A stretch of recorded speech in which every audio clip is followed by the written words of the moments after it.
Hello and welcome. I'm checking in to see if this is going live. It is from our end.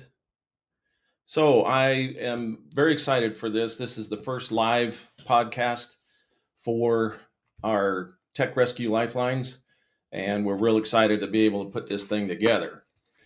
So what I'd like to do is explain a little bit about what's kind of in store, and we'll be able to kind of put this together as a questions and answers. I've got the chat up here and running.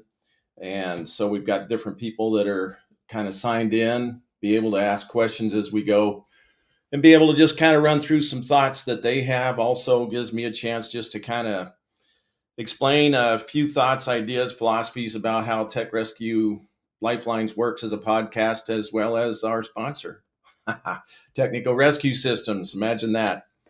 So without any other delays, I'm ready to go. This is something that we've been looking forward to. So I've got already quite a few lists that have been sent in to kind of go through. I don't know, there's a variety of them, all kinds of different concepts, ideas, thoughts. So here we go. Number one. So it's like, imagine this, but it says, what's one of the craziest calls that I've ever responded to? And again, there's a little bit beyond just the technical rescue part of it, but it has to do a little bit with my background after 37 years as a firefighter online and been able to go to, I don't know, we guesstimate 15 to 18,000 emergency calls. So this is kind of an interesting question about the craziest one. We've had so many, but I'll say kind of the first one that comes to mind is, so, where it turns out to be not what you expect at all on your response. So when you end up thinking about it, the craziest one that comes in to me was just power lines down. So we had power lines down, and it comes in as a single engine response, and we end up going kind of as a question on whether or not we're even going to use lights and siren. And we make our way down there, and as I approach, we start to see that the traffic on the interstate, that's where the call came in, which was kind of odd, came in. And to summarize this, it turned into a major event because now all of a sudden the power lines are down across the interstate. Two semis go by, they're both wrecked, both sides of the highway, total chaos. And here we are, first engine in. So turned out okay. We didn't have that many injuries to say, but it's just as far as craziest the way it comes in. There's a whole bunch of. Here's another one real quick on the craziest ones that we get a call of a shop on fire in a little trailer park, and as we start to pull in, I notice people are kind of hunkering down. Sure enough, we're like going, well, where's the fire? And they said, fire? They said, no, it's shots fired. So all you hear after that is backup alarms. Some of the technical rescue ones is that I'd like to share with you, and this is a big one to us. What's the safest belay method in vertical rescue scenario? Total podcast on belay. And I want to bring that particular question up because that has been a topic of interest in the technical rescue world for as long as I've been around. So, gosh, we're going clear back to 1977 is belay. So it says, again, what is the safest belay in a vertical one? Without going into all the details that we cover in the podcast, I'd like to say that it has to do more with the fact of, first of all, is belay necessary? And what is belay? Famous Get Me Started. And really what I'm after is this combines with another question that I may answer or might answer it right now, having to do with the equipment that has been developed recently that has changed the technical rescue world. Man, by far, the most amazing belay system is the ASAP. So that's a Petzl device, and it's inertia activated belay system in combination with a good shock pack, which we go into real detail in our podcast that covers belay.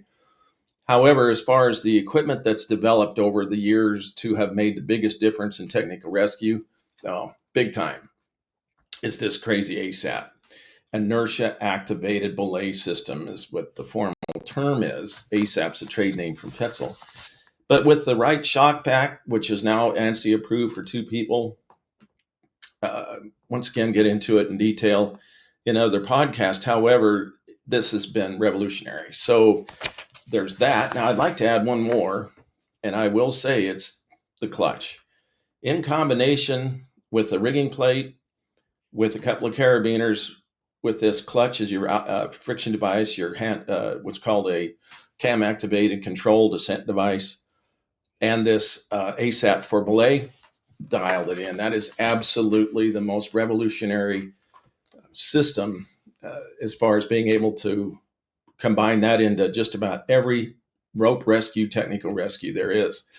Now, as far as other tech rescue things other than rope or lifelines, there's quite a few different things that kind of come to mind. But as far as the ones to us in the world of technical rescue, that's a good one.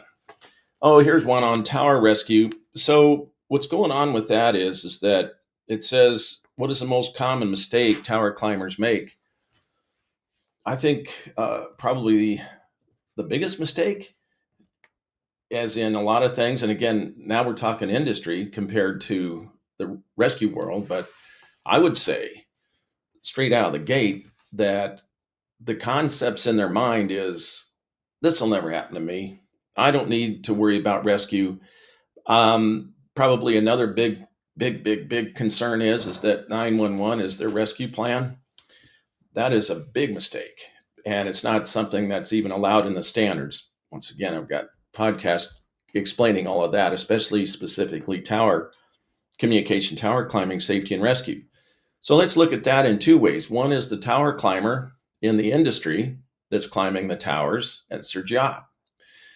Then the interesting part to that for everybody to hear, please take this note, and that is that it is the responsibility of the employer of the tower climbers in the industry that they are responsible for rescue. I'll say that again.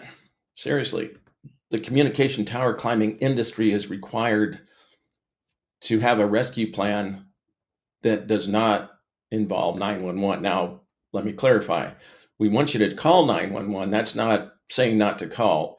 However, for the actual formal rescue with some ill-injured or post-fall climber on a communication tower, which is what the question's asking, the mistake they make is that this assumption that 911 is going to be the answer. Okay, let's switch gears for a second. How about us in the world of technical rescue response? 911's our work number. Appreciate that.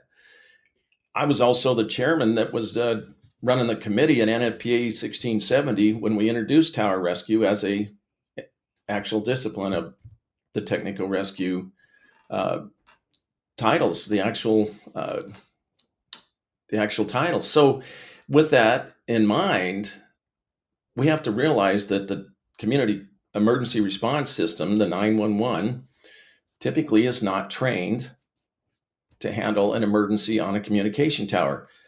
No disrespect by any means. Good grief. I'm in the training business. I've actually done rescues on communication towers and light towers that were essentially not the tower climber that's in the industry. This is more for the response I did was kids stuck on a tower and a person that was wanting to commit suicide on a tower. So those are other responses that we go on in emergency services. However, back to the mistake that the industry tower climbing person that makes, I think, once again, is this concept that it'll never happen to me, 911 if that's the case, and working also on, you can get started in the tower climbing safety and rescue part of it for their perspective on what to do in the event they do fall. So I think it's the context of rescue and what to do if in the event there is somebody that fell. So that's a big part of it. All right, another one I think is pretty cool is to how do you select the right harness for different rescue scenarios? Well, that's a good one. And that is something that I have to tell you is the basis of an entire podcast on harnesses and the harness fit. So in summary for this live podcast and answering questions directly, is to select the right harness. So there's two main context to a harness for us in this business, between the fall arrest harness and what I refer to as a suspension harness. So the rescue harnesses typically are what I consider a suspension harness. They may not be marketed specifically like that, but here's the point. The point is that a full body harness that we in the rescue world wear typically are the ones, and including, I want to add this, the Society of Professional Rope Access Technicians wear these suspension harnesses. And the reason I use that term is because we can sit in these harnesses for hours. I'm honored to be a Sprat Level 1.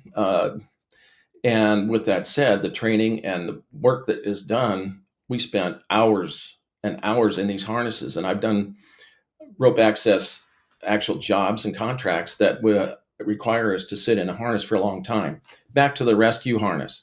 So the suspension harness part of this is extremely important to keep in mind. Now, there's something I want to clarify while we're talking about this harness situation with the type that we carry and work with in the rescue business. I want any and everybody that does work in these suspension harnesses to understand very clearly about what it's like to suspend from all points. Now, remember, the hip D-rings are for positioning only, not to be suspended. Now, that leaves three other connections. Typically, the ventral, which is the waist harness connection, which is where most of the rescuers hook to. It's low. It's good and bad. Good part is it works well on the suspension. It's low, allows then for the legs and the waist to suspend the user. The problem with it is that it's so low that in the event you have anything happen, you're going to be upside down, like right now. And if anybody went unconscious with that low point, now keep that in mind. If you were to do a rescue on somebody that is suspended by that and they went unconscious, they're going to be very likely upside down. The other point that I want to emphasize is the sternal D-ring.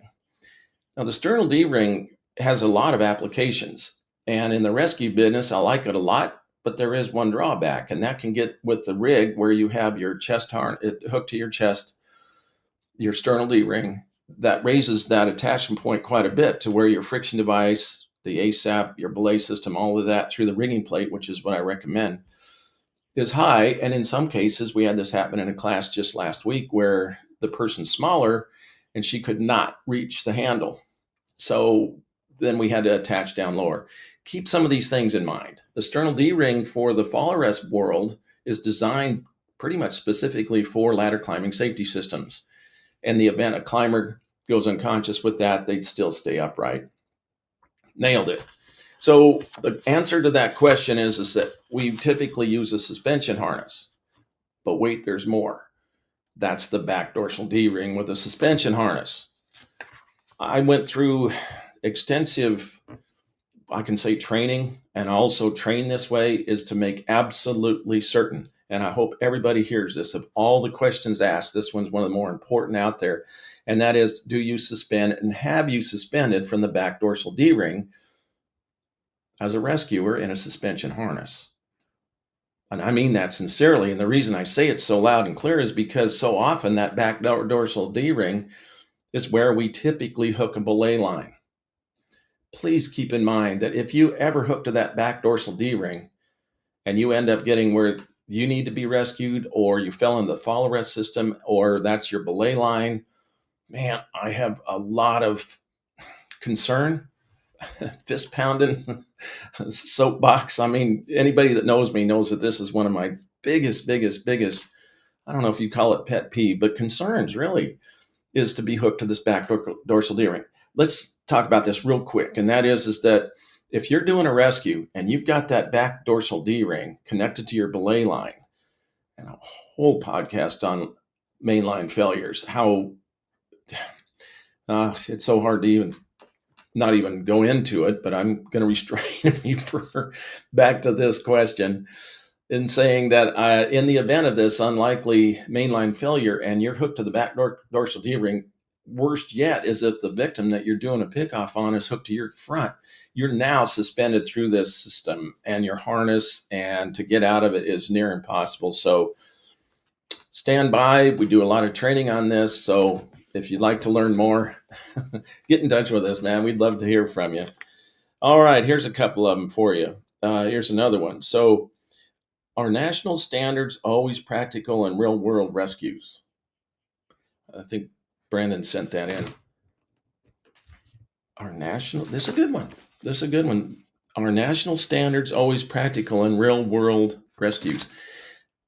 I like it. Let me just say from this, as a sitting member on these committees, many of them, not all of them certainly, but in the history of how these standards are written, it's going to give me an opportunity in 30 seconds here in this live podcast to say that we tried very diligently, and I say that with ultimate respect and honor, to have been a part of these standard writing committees, to keep that exact thing in mind. Absolutely. Now we're trying. Here's a good example. A lot of times standards, remember, are recommendations. This is a national standard. It's still a recommendation because it's a consensus standard. It's not law. I mean, people get pretty bent with that. And oh my God, it's against the law if you don't hook to two separate anchors. And if you don't do belay, if you don't put in a belay, that's against the law. That's not the case. By the way, we never wrote that in there. We never wrote in there that you must have a belay. Check it out. I want you to research all the NFPA standards. It does say you need to know how to put one in an operational plan. But boy, that's a big one. Once again, a whole podcast on that, whether or not you're required to have a belay. So this question asks, is it national standards? Really? Okay, that's pretty cool to note. But we've tried. And if anybody has anything to say about, well, I'll get called on the carpet because I believe this is a better way to do it. And if anybody says that safety is compromised because of OSHA or national standards, be careful. I mean, all I'm saying is that as a sitting member on these standard writing committees, we try diligently, and there's teeth in it. So if it doesn't apply, please, big wave of the hand, soapbox, everything else, please get us your comments. Please send these in because that's what we were waiting for whenever there's a request for input.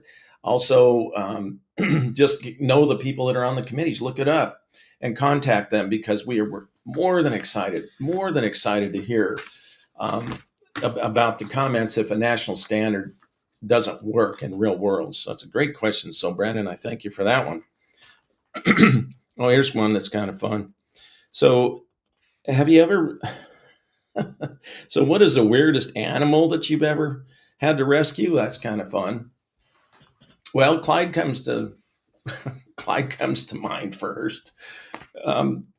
We've had many cases where there's a structure fire, and we will ask if we have somebody walking around, the owners, whatever. Is there anything in the house that you really want? I've got all kinds of stories about that. But Clyde, they're like going, yeah, Clyde, yep. We need to get rescued. He's down there in his aquarium, and it turned out he's a big iguana. And so that's cool. I got all my gear on. I didn't feel like I was too compromised safety wise to go rescue Clyde. The funniest part of it was, and of course, this cost me lots of ice cream, because as soon as I came out of the basement, I didn't get 15 steps around the corner, and there's the newspaper photographer, and got a picture, and that was the picture. Of course, wasn't so much about the house on fire. It had to do more with rescuing Clyde, the iguana, as I walked out. And of course, that's the picture that got in the newspaper. One other one, Ringo. Yeah, we got called to a parrot in the tree to go rescue, and it was Ringo. And this girl was all upset because she was watching it for her boyfriend and all the stories that go with it. And the craziest part of it is we're sitting out there with a ladder, climbing up there. Bruce was up on the ladder with Ringo's favorite toy, a pike pole stick. Are you kidding me? And he goes up there and yep. And darn if it didn't work. I mean, that's the part. Now, I've talked to other firefighter friends and everything that have had indeed been called to rescue a bird or a squirrel in a tree. And don't even get me started on cats, but that's kind of funny. So as far as weirdest animal, we've rescued a lot of dogs and cats. We tried desperately so take away this note that if you could come to the, if anything's happening, please let us know. It wasn't a weird animal, but it was something that the folks were very excited that we saved animal wise. Was this lady had a business of tropical fish, and she had aquariums of fancy tropical fish downstairs. And so we did cover those all up with salvage covers. The cool thing that we did, we got coordinated with the neighbor, ran a bunch of extension cords over within the right kind of extension cord. Be low on stall points for us to have something happen to the neighbor's house for this extension cord running all the heaters and filters for these aquariums. So that's kind of fun right there. All right, so here's another one. It says, "Have John sent this one? Says, have you ever shown up on a call only to find that the victim was just asleep?" Well, it's kind of funny. You'd think that would never happen. Oh man, it happens all the time. Two concepts here. One funny story, and I actually did explain this one. I won't go too detail on it. But one of the funniest stories that they weren't really asleep but drunk was a call came in as a motorcycle accident up around the reservoir, and it's a dirt road. It was off on the side, and we get there. Sure enough, there's the motorcycle there with the wheel missing in the front and leaned up against the rocks, and the guy's in the ditch upside down, just passed out, well, injured, we thought. So it wasn't that he was asleep, but when we were trying to evaluate him and we figured it was a motorcycle accident, we start to kind of try and get his level of consciousness of whatever. He starts to get pretty groggy.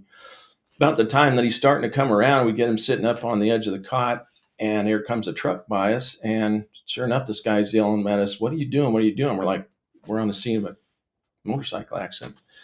He's like, "What accident?" And he ends up saying, "Well, we're like going, this is it right there. See the motorcycle? No front wheels all messed up and everything." He said, No. See, he runs back to the back of the truck, pulls out a wheel, goes up there, puts the wheel on the front of the motorcycle while we're trying to get this level of consciousness figured out for the person laying down, which we didn't know whether he was asleep. Obviously thought he was injured. And sure enough, after we cut the legs up on his pants to see if he had lower leg injuries, I mean, he wasn't really responding. It wasn't that he was asleep. It was just that he was drunk, and his buddy that was the driver was fine. He was not drunk or inebriated at all. He fixed the motorcycle. These guys get on the back of the motors. This guy did. And they drove away with this guy's pants flying in the air from us cutting his pant legs up. That one's pretty funny. That was one that you just can't, like say, you just hardly can't make these stories up. So here's another comment that was asked here.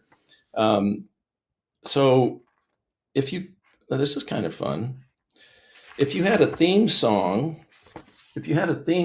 to for your business, what would it be? So how about this one?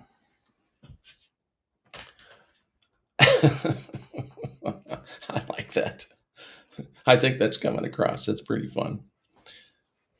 So I did get that one early to be able to pull that one up. For those that don't know, that's Get Smart.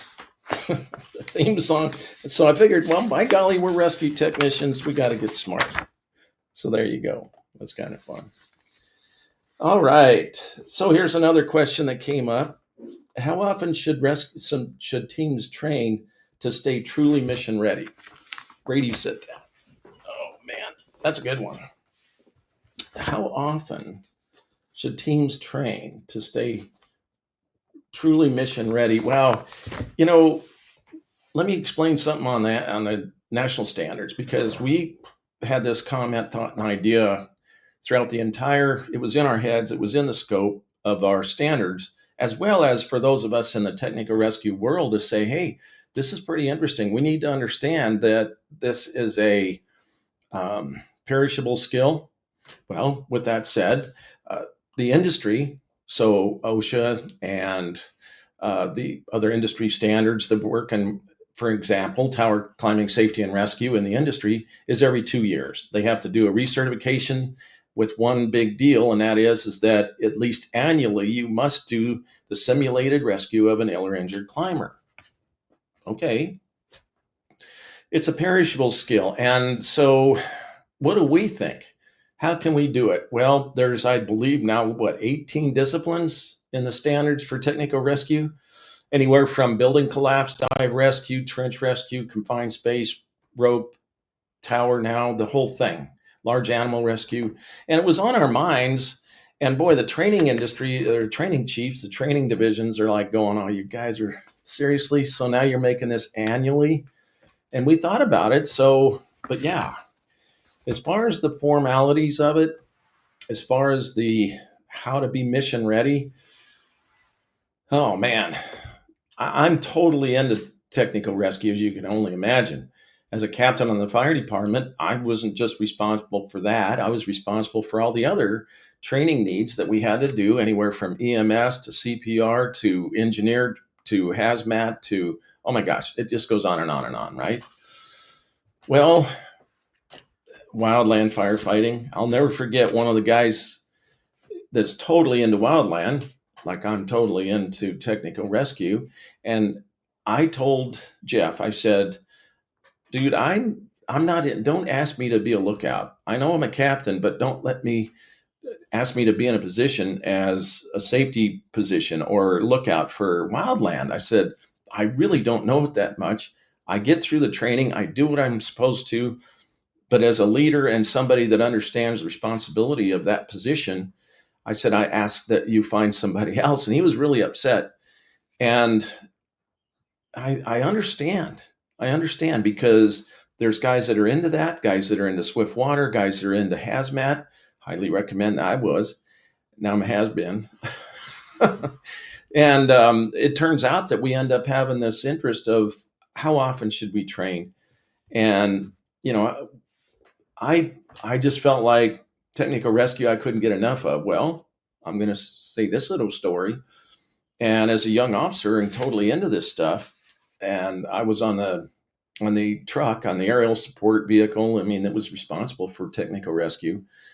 I was totally into it. But there's other things: structural collapse, auto extrications. So I kept doing the training for the tech rescue stuff, and finally, one of the other officers said, "Fleming, cool, good for you, but go play with your stuff somewhere else." And that's actually what motivated me to start Technical Rescue Systems in 1986. So uh, I appreciate, I appreciate the officer doing that in a way, uh, because it gave me that direction, passion to continue with some to this, and that's how many years ago? What, 38 years ago or more? So thank you for that. How often do you train? But man, it's just like you can't get enough, but yet you've got to be reasonable about this. All right. So here's the one from Mark. It says, how do you support mental health after a critical incident? Wow, that's a good one. And that Mark's my son and our son, and it turns out to be really a big deal for him. I hope to have him on as a guest speaker. He's a captain up in Upper Pine River outside of Durango, Colorado. And I really appreciate his philosophy on a lot of this. And for me, and maybe it came from me back when, because the peer support, the critical incident back, oh gosh, in I'd say the mid 90s when the critical incident stress debriefing first started, I got trained as a trainer for that. And I will admit the beginning of that came more for selfish reasons, that I felt like I've been on quite a few critical incidents that have affected me. And I would like to see or have some kind of background in how to deal with it. And then obviously in our world of wanting to help and share and be able to assist in somebody having a hard time with it, I learned a lot. I learned a ton. I'll leave you with this though, and I hope it's going to be only the start. One of the things that Mark said was is that he's really pushing for a, instead of post traumatic, a pre. Now I don't know if you call it pre-traumatic. I'm going to get him on as a guest speaker, and what I mean is that he wants to be able to put this in a perspective of, let's learn how to deal with this before it happens. Novel idea, totally cool. So that's a great question, and I appreciate it because I think that it's something that, especially in all these calls and things, that didn't want to leave on a bad call. Now, I had some close calls. Quick example was doing CPR on a 7-year-old under a Christmas tree. He did not survive. And I'll tell you, that was one that was close to like, I just can't do that again. And there's a few other ones that involve, family, friends, and always the concern are children. So the question is that once again, how do you work with this feeling of critical incident and mental health? So absolutely. And I'm going to get Mark, and we're going to do a guest talk about this because I think that's going to be fantastic. It's a great topic. All right, so let's take a look here. Here's another good one. Okay, Dennis sent this one in. How do you stress risk versus reward in a high angle or confined space rescue? Okay, cool. How do you assess risk versus reward? So essentially, it's there's two things to think of: risk benefit, risk versus reward. But the big one, and Tom Penley has been pushed in this big time, and that is the risk assessment to whether this is a rescue or a recovery. And there's been many, many, many situations in my world where I've had to determine what is this a rescue or recovery? And dive rescue is a good example. I've got a few more questions about dive rescue stuff that I'll share with you in just a minute. But I just want to say that I think that risk assessment is huge. Risk a lot to save a lot. Back in the day, we used to make entry into every structure fire regardless. That's not a good thing. Another one is that we just figured we're going to go on the roof and ventilate. That's not a good thing. So we've learned over the years to say that we need to stay off the roofs. Thank you very much. There's been many firefighters injured and killed. I've had so many close calls that involve working roof operations. And then dive rescue is huge too. And as far as there's a question that came in about one of the more intense calls that I've ever been on, or have I been trapped? And yes, it's with the dive rescue calls. So anyway, as far as risk benefits concerned, it mentioned high angle and confined space. Confined space, man, 60 to 70% of the would-be rescuers become victims, and that statistic's not getting any better. But I want you to keep in mind that's not necessarily the 911 responding emergency response to a rescue call that's in a confined space. It has more to do with somebody that witnessed it. Once again, I've got several podcasts on that to be able to continue. And that's what I'm glad about this little podcast being live, is to say it gives me a chance to kind of plug some of that and be able to expound on it. Cool. Well, it's been 30 minutes, so I'd like to just take a quick break to mention our sponsors. How about that? This episode is proudly sponsored by Technical Rescue Systems. With over 40 years of experience, Technical Rescue Systems has been at the forefront of safety and rescue training, empowering professionals across various industries and emergency services to stay sharp, educated, and prepared. What sets Technical Rescue Systems apart is their unwavering commitment to core values such as respect, integrity, trust, and communication. They are dedicated to inspiring continuous learning and professional growth, ensuring that you are not only prepared for today's challenges, but also equipped for whatever comes next. If you and your company are looking to advance your health and safety programs or enhance your rescue skills, visit their website at technicalrescuesystems.com or give them a call to learn more. Wishing you all the best. Stay educated, stay safe, and remember, we all have a lot to go home to. Cool. I'm always excited to be able to have that. I mean, after all, if it weren't for Technical Rescue Systems, I mean, I wouldn't be here, that's for sure. And being able to share all this and our training and man, a lot of that is so important. Cool. Well, while the break, there was a couple of comments that came in, and let's see here. It's pretty good. Ever responded to a call that turned out to be a complete prank? Yeah, we did. Not a rescue call. There's two things that came up on this prank thing. One of them was bad. I mean, these kids, man, I don't understand. There's a couple of them. One of them was is these kids. I don't know how they thought this was a funny idea, but they said that their oven exploded and there was somebody critically hurt. And good grief, I don't know. So we go to the house. Turned out to be the neighbor's house. These kids, one thing leads to another. They did get caught, and boy, they had a lot to answer to. And we got to know those kids pretty well because they really didn't mean any real harm. However, the drill was as after they were essentially caught and interrogated. I can't even imagine the parents on that one, but they brought them around to every one of the apparatus that would have responded to that and got to talk and ask questions to us. So that was pretty cool. Another one that wasn't really, I don't know, it's actually pretty funny, was the tower rescue that I did. And I've mentioned it, I've shown videos. It made its way to my retirement because the 9 News and all the hype after this. But the call came in as two kids stuck on a flagpole, and that came by the police. And so we were like going, well, that conjures up all kinds of images, right?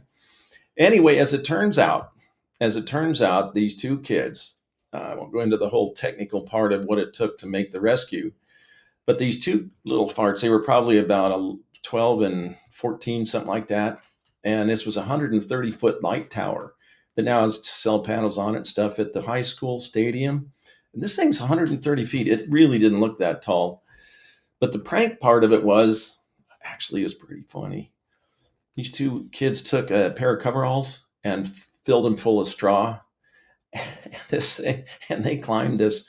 Both of them got up to this platform, and then we find out later, and because I'm looking at it after we get up there, that there's three people up there, and we find nope, there's only two. And so then we find out that there's these coveralls filled with straw.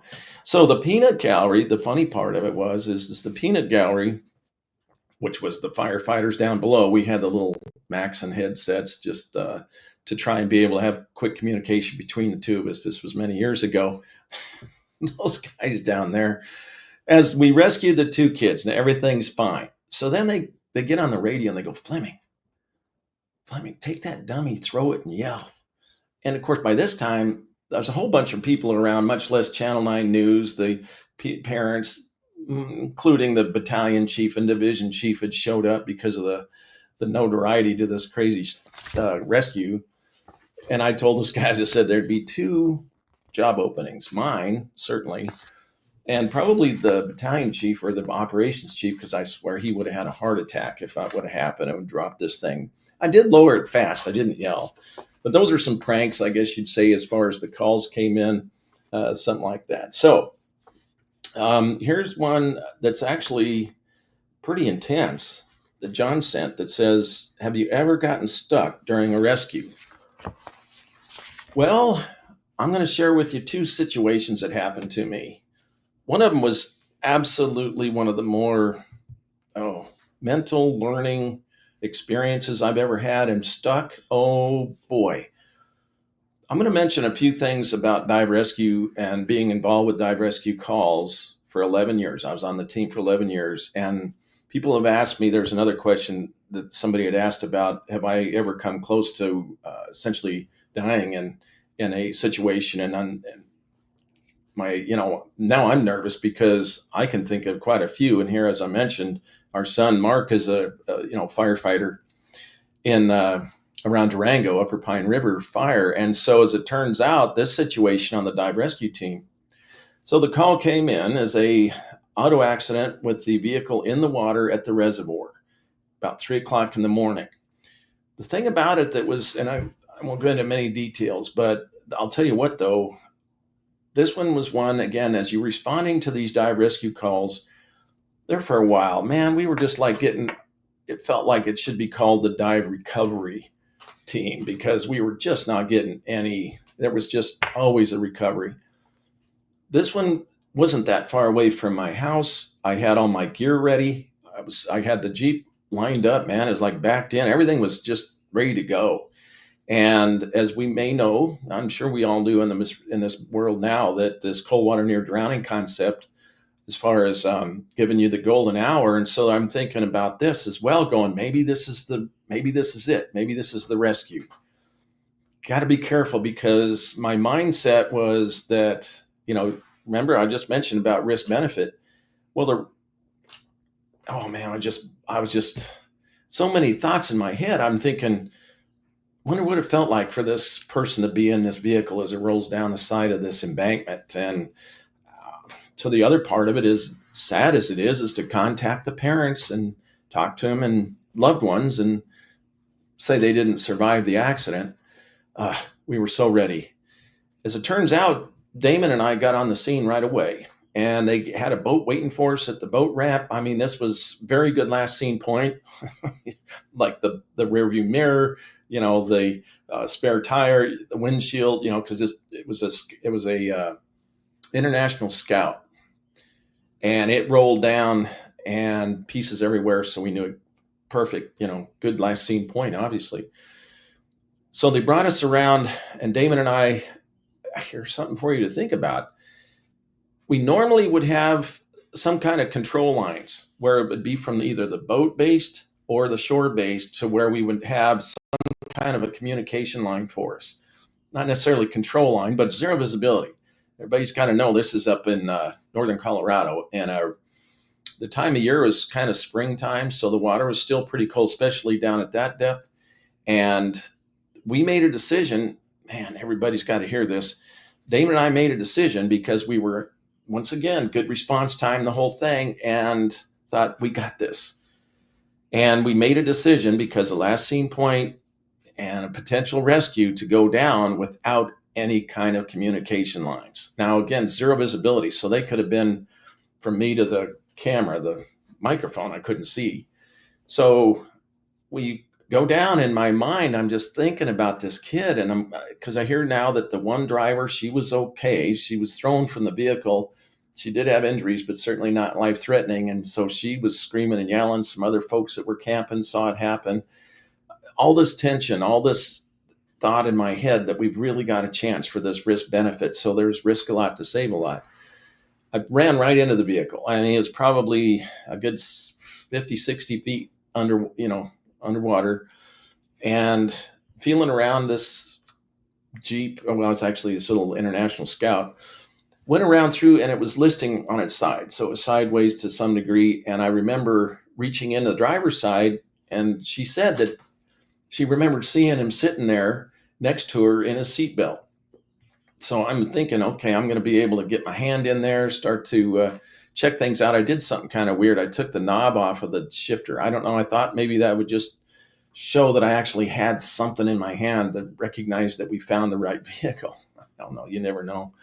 I went around. This is the part of everybody that scared the heck out of me. Is that I went around, and this, as I mentioned, this vehicle was listing, but it was like almost on its side. And I just envisioned this young 16-year-old boy that is in the passenger seat. I just kept thinking that he's going to be in there. We got to. I'm also in my mind knowing that when I reached in and got the shifter knob, I could feel that, there's nothing really over there, but I couldn't get in far enough. So I went around, and I thought maybe he's going to be pinned underneath it. Makes sense.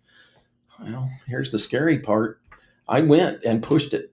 And I remember getting underneath this vehicle, and I felt the air tank from my scuba gear pop inside something. And my mind just went, it was weird. It was like panic, total panic. It was white. Everything was just white. It was white panic. And as it turns out, man, it scared me a lot. And I thought, I better get my wits about me here real darn quick. So I started to idle it back, and I ended up starting to think, man, think small. I was like, you better get control, because now I'm inside underneath this vehicle, kind of jammed inside it sideways where the leg area of the vehicle would be, and it wasn't in there. And as it turns out, I was able to actually compose myself enough to maneuver backwards. And in the fire service, we learn how to swim, it's called, try and flail your arms, not flail them, but move them back in a motion that you can grab something and maneuver out of it. Well, thank God, formally, that I was able to reach it. It was a total God thing, because I reached back and I felt that, and I was able to know enough about where my tank was to get it down below the thing. Here's a takeaway from this. This is rather interesting. I appreciate the question from John on that one. Oh man, here's the thing is that when I went back up to the top, I popped out almost the same time as Damon. We both looked at each other and said, "Did you find him?" At the same time, and each of us said at the same time, "No." Well, as it turns out, we suspended that operation. It was 4 o'clock in the morning. Came out early in the morning, 8, 9 o'clock in the morning. Got down there, redove this, and found the victim another 60 feet out in 80 feet of water. Well, here's another takeaway from that, and I've got just a couple more. But the takeaway from that is that I never said anything about that call for literally years, because I felt like I would have really let the team down. I would have let my family down. I'm better than that. I'm better educated than that. It was a very, very personal event. So that answers some of the questions that come up with this. And I really did, man. It bothered me for years. However, now I feel it's important to share it. And that's one of these things about this podcast, is to be able to share this for those that are in this world of technical rescue. So, or just in the emergency services or industry, or just interested to know what it's like to be in this world. So thank you for listening to that spiel. All right, we'll move on to the couple more. And I see, yeah, there's two more on there. So some of the funny ones, let's see. Oh, we already talked about if they've been asleep or not. Have we ever used duct tape? That's kind of an interesting question. Have I ever used duct tape? And the answer is yes. There's two reasons I have seen that happen. And one wasn't duct tape, but one was another scenario. The duct tape part, we have used it to strap like victims' feet together. And it can be for two things. I get a question. It's in here. I don't know if I have time to address it really. And that's what to do with the belligerent person. But this duct tape one has got a couple of fun kind of stories real quick. One of them is that it was not really, the duct tape was used to actually stabilize between two legs. And this was from somebody that was on scene before us, because typically we'll use the cling gauze, and it's a good technique if you have a injured, broken leg and you don't have anything to really splint it to the other leg, things like that. There have been cases where people have thought about if somebody gets belligerent. And by the way, a lot of cases with somebody that comes awake after suffering a seizure and it's post-ictal and they're not really sure where they are, they can become belligerent. Now, they're the nicest people in the world, but I've got a few podcasts, talking about stories, and 911, the call comes in. So that's one of them. But as far as duct tape, but I will tell you the one, I won't go too far into it, with a guy that was all flailing around the back of the ambulance. He was all drunk and his buddy was sitting there and he was just off the scale, just kind of being a wild man in the back. It's what I didn't need. So I thought, dude, what's wrong with your wrist? And he's like, what? I said, look at your wrist, man. That's jacked up. And I had that roll of gauze. It's not duct tape, but this clean gauze on there. And I said, dude, man. So I grabbed his hand kind of, and I wrapped his wrist really, and I said, man, I bet that feels better. He didn't know he was all wasted. He didn't know what the heck that was about. Still playing around a little bit. And I happened to get his other arm next to him and put them together and hog-tied. I mean, like right now, it was just like cattle roping or whatever, where you tie this guy's hands together. And he was all upset at first. What the heck? And then he said, whoa, that was cool, man. And he tried to shake my hand, and he was my best friend after that. So anyway, there's a couple other ones here real quick. If I were to this is kind of interesting. One carabiner for a whole rescue. I like that. I don't know. Let's see. That was from Fred. One carabiner for a whole rescue. We are always carabiners short in our gear bag, but I've always encouraged for folks to understand that they can do a lot with one carabiner. I like that question. Probably the big one that comes to my mind first with a single carabiner is the munter hitch, because we can do rappels with them, and we can do high tension tie offs without any carabiners. I'd like to take that question a little bit to the thoughts of y'all and decide what can you do with the little limited amount of gear. Make sure that that carabiner is the right one. I've got another question, and I'll lead into this other question that says, between screw link and auto locking.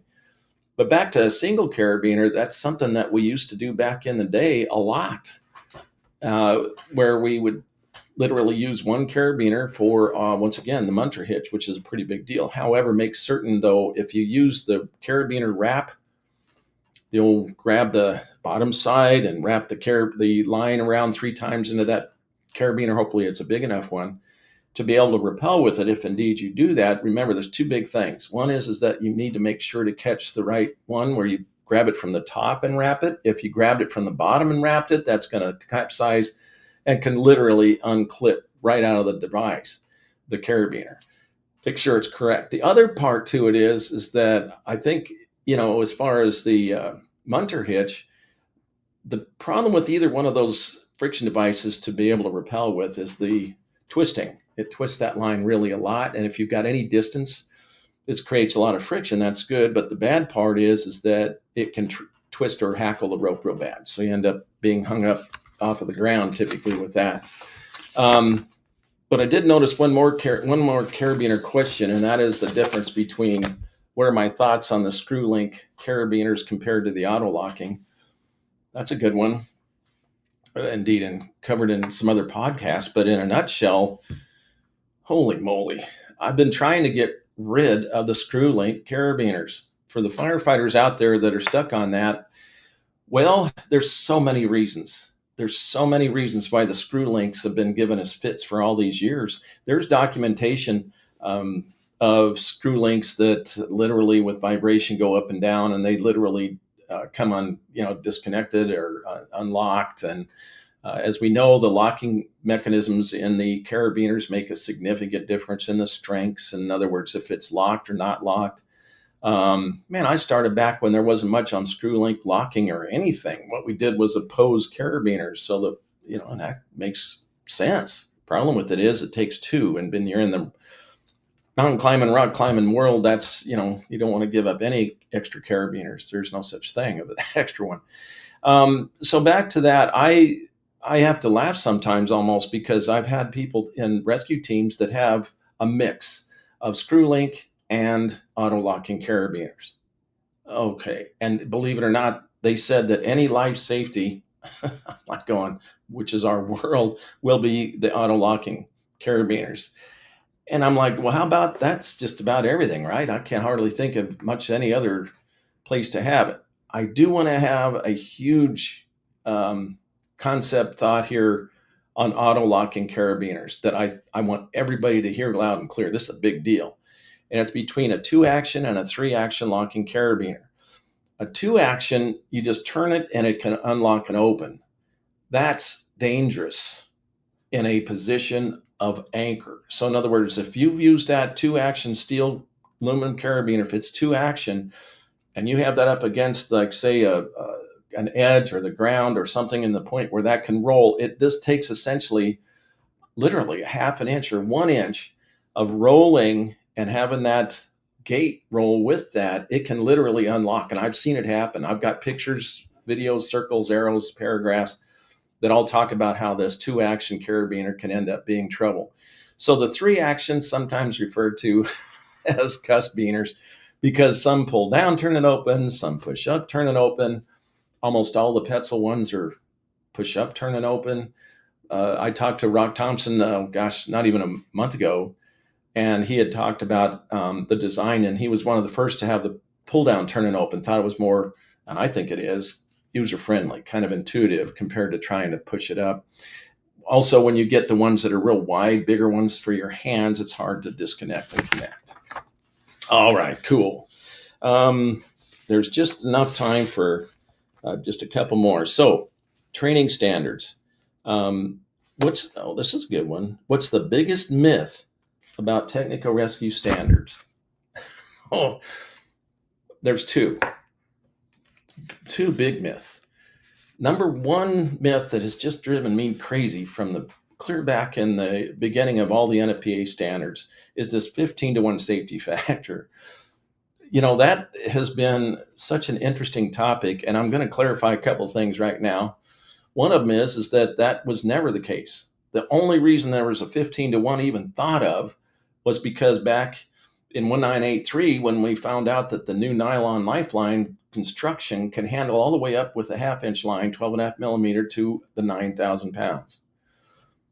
In the world of testing, American National Standard Institute, some of the other ones, they use 300 pounds for firefighter testing weight. For the industry like OSHA is typically 220 or 1 kilonewton, 224, right? So here we go. The thing about it is that two firefighters in that technical weight at 600 pounds, when 9,000 pounds, 600 divided into 9,000 is 15-to-1. That was never intended for that. Now, I'm not saying that there shouldn't be a safety factor. I do, and I seriously want you to listen to it. If you can and you have a chance, I've got a whole podcast on safety factor because I believe that it's misunderstood. Louis McClure came up with really the best explanation for it. Whatever you decide, find the weakest link, that whole thing. Big deal, though, it must be moving. That's a hint. So tune in to the podcast about safety factors because it makes sense. If you're working with mechanical advantage system, then that means it must be moving to calculate it correctly. That's a famous get me started. So 15-to-1 is one. That's a big myth that another one that's a myth in the standards is that you must have a belay. Bring on the comments, please bring in comments about this because we didn't write in there that you must have a belay. It's not. 1006, 1670, we talk about that you need to know how to apply it, when to apply it, how it works. So and then the other myth to it is that it's against the law.